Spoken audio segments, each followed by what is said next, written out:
بسم الله والحمد لله والصلاة والسلام على رسول الله صلى الله عليه وسلم. اللهم لا سهل إلا ما جعلته سهلا وأنت يا حي يا قيوم تجعل الحزن إذا شئت سهلا. نخلص النية لله تعالى نيتنا إلى الله بلن نادرك. أخوة الإيمان برمضان بركاتا فتوحاتوች ድሎች ተመዝግበዋል።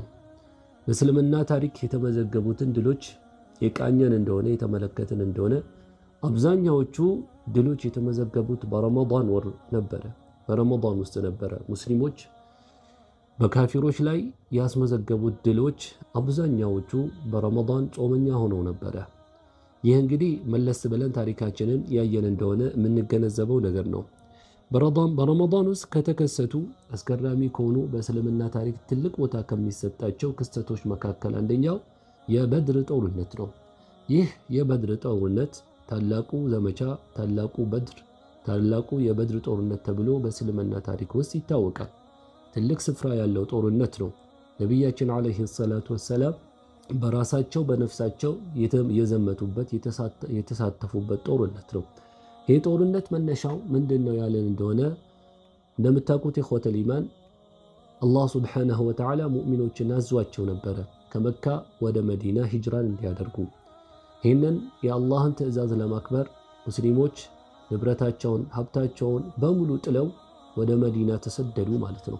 መካ ውስጥ የተዉትን ንብረቶች ኩፋሮች የቁረይሽ ኩፋሮች ተቆጣጠሩትና ዘረፉት፣ ወሰዱት፣ በኃይል ቀሙት ማለት ነው። ይህንን የሙስሊሞችን ንብረት በመያዝ ወደ ሻም ሀገር በመሄድ በአቡ ሱፊያን መሪነት ንግድ ሰርተውበት ነግደው ቅፍለቱ ወደ መካ እየተመለሰ እንደሆነ ነቢዩ ዓለይሂ ሰላቱ ወሰላም መዲና ውስጥ ሆነው ይሄ ዜና ይደርሳቸዋል። ይሄ ዜና ልክ እንደደረሳቸው ነቢዩ ዓለይሂ ሰላቱ ወሰላም ወጡ። ምን ለማድረግ? ለጦርነት አይደለም አወጣጣቸው፣ ጦርነት ሊገጥሙ አይደለም። ኢነማ ሙስሊሞች የተዘረፉትን የተቀሙትን ሀብታቸውን ለማስመለስ ነበር አወጣታቸው። ቢሆንም ግን አላህ ሱብሓነሁ ወተዓላ የፈለገው እሱ ያሻው ነገር ሆነና አቡ ሱፊያን ንብረቱን ማዳን ችሎ ነበረ። ቢሆንም አቡ ሱፊያን ቀደም ብሎ የነቢዩን ዓለይሂ ሰላቱ ወሰላም ከመዲና መውጣት በተለያዩ ዘዴዎች አውቆ ነበረ እና ለቁረይሾች ضምضም የተባለውን አንድን ሰው ላከው ወደ መዲና ወደ መካ በሚልከው ሰዓት መካ ልክ እንደደረሰ እየጮኸ አዋጅ አለ። ሙሐመድ ንብረቶቻችሁን ሊወስድባችሁ፣ ሐቂቀተን ንብረቱ የሙስሊሞች ቢሆንም ሊወስድባችሁ ወጥቷል፣ ድረሱ፣ ለንብረታችሁ ድረሱ በማለት ተጣራ። ቁረይሽ ተጧደፈች። ወዲያውኑ ትጥቋን ታጠቀች፣ መሳሪያቸውን አዘጋጁ፣ ስንቃቸውን አዘጋጁና ለጦርነት ዝግጁ ሆነው ወደ 1000 የሚጠጋ ከ900 እስከ 1000 የሚጠጋ ጦር አዝምተው ነቢዩን ዓለይሂ ሰላቱ ወሰላም ለመውጋት ከኩራታቸው ጋራ ከኩፈሳቸው ጋራ እየዘፈኑ እየጨፈሩ ወጡ ማለት ነው።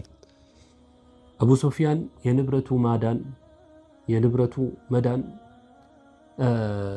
ለቁረይሾች ዜናውን አደረሳቸው።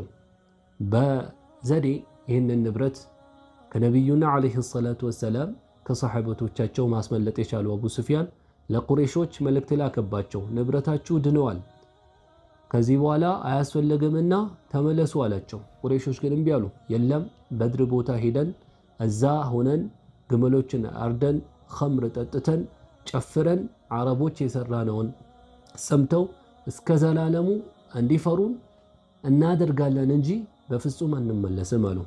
ነቢዩ ዓለይሂ ሰላቱ ወሰላም የአቡ ሱፊያን ንብረቱን ማዳን በሚያውቁ ሰዓት ለጦርነት አልወጡም። ቁረይሾች ደግሞ ቀርበው በድር የተባለ ቦታ ላይ ሰፍሯል። ከሰሓቦቶች ጋር መመካከር ጀመሩ። አሺሩ ኢለየ ይሏቸዋል። እንግዲያውስ አማክሩኝ፣ እስቲ ምክራችሁን ለግሱኝ ይሏቸዋል ነቢዩ ዓለይሂ ሰላቱ ወሰላም። አቡበክርን ስዲቅ እንዲሁም ሌሎች ዑመርም የመሳሰሉ ሰሓበቶች ተነስተው ንግግርን አደረጉ። ለሁሉም ዱዓን እያደረጉላቸው እንዲቀመጡ አዘዟቸው። ሁሉም መልካም የሆነውን ዱዓ ለገሱ ለነቢዩ ዓለይሂ ሰላቱ ወሰላም። ነቢዩ ግን ዓለይሂ ሰላቱ ወሰላም የፈለጉት የነበረው የአንሳሮችን ምክር ነበረ። ምክንያቱም አንሳሮች ለነቢዩ ዓለይሂ ሰላቱ ወሰላም ቃል ገብተውላቸው ነበረ። በሀገራቸው እስከሆኑ ድረስ መዲና ውስጥ ሆነው ጠላት የመጣ እንደሆነ ከጠላት ሊከላከሉላቸው በደማቸው በነፍሳቸው በልጆቻቸው በሀብታቸው ለነብዩ ፊዳ እንደሚሆኑ መዲና ውስጥ ሆነው ነብዩ ሊጠብቁ ቃል ገብተው ነበረ። አሁን ግን ከመዲና ውጪ ነው ያሉትና ይሄ ቃል ኪዳናቸው በዚህ ቃል ኪዳናቸው አይገደሉም። ታዲያ የነሱም ምክር ፈልገው ነበረ። ከአንሳሮች ሹማምንቶች ወይ ደግሞ መሪዎች መካከል የነበሩት ሰዕድ ኢብኑ ሙዓዝ ምን አሉ? ነቢዩ ዓለይሂ ሰላቱ ወሰላም አሺሩ ዓለያ እያሉ ሲደጋግሙ ጊዜ እንዳው እኛም ፈልገው ይሆናል በማለት ምን አሉ? ቃለ አጀል አሉ።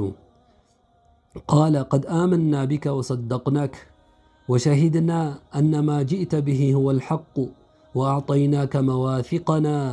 وأعطيناك مواثيقنا على السمع والطاعة فامضي لما أردت فنحن معك فوالذي بعثك بالحق لو استعرضت بنا هذا البحر فخضته لخضناه معك ما تخلف منا رجل واحد.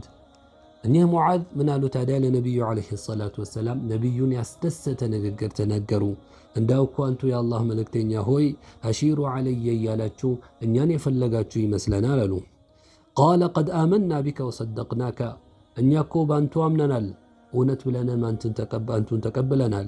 ወሸሂድና አነ ማ ጅእተ ብሂ ወልሐቅ እንዲሁ እንመሰክራለን መስክረናል አንቱ ይዛችሁት የመጣችሁት ተልኳችሁ ሐቅ እንደሆነ። ወአዕጠይናከ መዋሲቀና እንዲሁም ለአንቱ የእኛን ቃል ኪዳናችንን ሰጠናችሁ። ዐለ ሰምዕ ወጣዓ አንቱን ሰምተን ልንታዘዝ። ፈምዲ ሊማ አረድት ላሰባችሁት ጉዳይ ወደፊት ቀጥሉ። ፈነሕኑ መዐክ እኛ ደግሞ ካንቱ ጋር ነን። ፈወለዚ በዐሰከ ቢልሐቅ በእውነት በላካችሁ ጌታ በአላህ እምላለሁኝ ለው እስተዕረድተ ቢና ሃዘል በሕር ፈኹጠሁ ለኹድናሁ መዐክ እንዳው ወደ ባህር ሂዱ ብትሉንና እርሶ ወደ ባህር ብትሄዱ ፈኹጠሁ ለኹድናሁ መዐክ ወደ ባህር ብትገቡ እርሱን ተከትለን እንገባ ነበረ። ከኛ መካከል አንድም ቢሆን ከአንቱ ወደ ኋላ የሚቀር ከአንቱ የሚዘገይ አታገኘው። ወደ ባህር ሂዱ ብላችሁን ወደ ባህር አንቱ ብትጓዙ ተከትለናችሁን እንገባለን እንጂ ከኛ መካከል ከአንቱ ኋላ የሚቀር ሚያፈገፈግ አይኖሩም። ወማ ነክረሁ አን ተልቃ ቢና ዐዱወና ገዳ እኛ ደግሞ ነገ ከጠላት ጋር አንቱ እኛን ይዛችሁ መጋፈጣችሁን እምንጠላ አይደለንም። እኛ በጦርነት ላይ ጀግኖች እንዲሁም ጽናት ያለን በሐርብ የምንታወቅ በሐርብ ላይ በጦርነት ጊዜ ላይ እውነተኞች ሐቀኞች የሆነን በጦርነት ላይ በመጽናት የምንታወቅ ሰዎች ነን። ለዓለ አላህ ዩሪከ ሚና ማ ቱቂሩ ብሂ ዐይኑ አላህ የምትወዱትን ነገር ከኛ ሊያሳያችሁ ይችላል። ማ ቱቂሩ ብሂ ዐይኑከ ፈሲር ዐላ በረከቲላህ አይናችሁ የሚረጋጋበት የሆነውን የሚያስደስታችሁን ነገር አላህ ሱብሓነሁ ወተዓላ ከኛ ሊያሳያችሁ ይችላልና በአላህ በረካ ወደፊት ሂዱ በማለት ነቢዩን ዓለይሂ ሰላቱ ወሰላም አስደሰቷቸው ማለት ነው። ነቢዩ ዓለይሂ ሰላቱ ወሰላም በዚህ ንግግር ከመደሰታቸው የተነሳ ምን አሉ? ወቃለ ሲሩ ወአብሽሩ ፈኢነ አላህ ወዐደኒ ኢሕዳ ጣኢፈተይኒ አላህ ሱብሓነሁ ወተዓላ ከሁለት አንደኛውን ቃል ገብቶልኛል አሉ። ደስ ይበላችሁ የምስራች ደስታን አላችሁ አሉ። አይ ኢማ አን ነርበሐ አልገናኢመ አለቲ ፊል ቃፊለቲ ወኢማ አን ነህዘመ አልጀይሸ አለዚ ኸረጀ ሊሒማየቲሃ አልያም አላህ ሱብሓነሁ ወተዓላ ቃል ገብቶልኛል ያ የቁረይሾችን ንግዳቸውን በማግኘት አልያም ደግሞ ንግዱን ለመጠበቅ የወጣውን ሰራዊት በማሸነፍ ድልን በመስጠት ከሁለት አንዱ ቃል ገብቶልኛልና ደስ ይበላችሁ። ወላሂ ለከአኒ አልአነ አንዙር ኢላ መሳሪዕ አልቀውም ወላሂ አሁን ይታየኛል ፊት ለፊት ሆኖ ይታየኛል ሰዎች በጦሩ ሜዳ ላይ ሲረግፉ ሲሞቱ እኮ ይታየኛል። የኢስላም ጠላቶች ሲረግፉ ይታየኛል አሉ ነቢዩ ዓለይሂ ሰላቱ ወሰላም። ታዲያ በዚህ ሁኔታ ጦርነቱ ተጀመረ። ሙስሊሞችና ኩፋሮች መካከል በግልጽ የተካሄደ የመጀመሪያው ነቢዩ የተሳተፉበት የመጀመሪያ ጦርነት ተካሄደ። በዚህም ጦርነት ላይ አላህ ሱብሓነሁ ወተዓላ ድልን ለሙስሊሞች ሰጣቸው ማለት ነው። ሙስሊሞች በቁጥር አናሳ ሆነው ነገር ግን በቁጥር ብልጫ ያለው በጦርም የተሻለ መሳሪያ የታጠቀ የሆነ እንዲሁም ፈረሰኞችን በርካታ ፈረሰኞችን ያሳተፈ የነበረው ጦር ወይ ደግሞ ሰራዊት የኩፋሩ ጦር በሙስሊሞች በአናሳ ቁጥሮች 313 በሚሆኑ በሙስሊሞች ሰራዊት ድል ተነሳ። ሙስሊሞች ተሸነፉ ማለት ነው።